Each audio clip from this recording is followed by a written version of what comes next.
திருவள்ளூர் மாவட்டம் ஆரணி பேரூராட்சியில் அமையவுள்ள புதிய பேருந்து நிலையத்தை ஆய்வு செய்த சாராட்சியர் குப்பை கிடங்கு சுகாதார சீர்கேடாக உள்ளதாக அரசு அதிகாரியிடம் உரிய நடவடிக்கை எடுக்க அறிவுறுத்தினார்.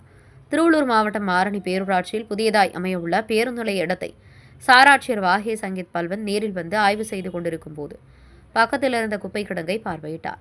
பேருந்து நிலையம் அமைப்பதற்கு முதலில் பக்கத்தில் உள்ள குப்பை கிடங்கை அப்புறப்படுத்தவும் மற்றும் சுகாதாரத்திற்கு தீங்கு விளைவிக்கக்கூடிய நிலையில் உள்ளதாகவும் அவர் தெரிவித்தார்.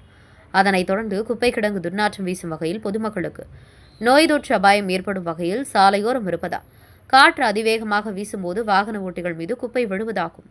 இதனால் சாலை விபத்துகள் அப்பகுதியில் அவ்வப்போது ஏற்படுகிறது என்று பொதுமக்கள் தெரிவித்தனர். இதனால் வேறு இடத்திற்கு இந்த குப்பை கிடங்கை கொண்டு செல்ல வேண்டும், பின்புதான் பேருந்து நிலையத்திற்கான இடத்தை உறுதி செய்யப்படும் என தெரிவித்தார். அவர் பேரூராட்சி செயல் அலுவலர் அபுபக்கரிடம் விளக்கம் கேட்டு உரிய நடவடிக்கை மேற்கொள்ள அறிவுறுத்தினார். இதில் துணைத் தலைவர் சுகுமார், கிராம நிர்வாக அலுவலர்கள் மற்றும் அரசு அதிகாரிகள் உடனிருந்தனர்.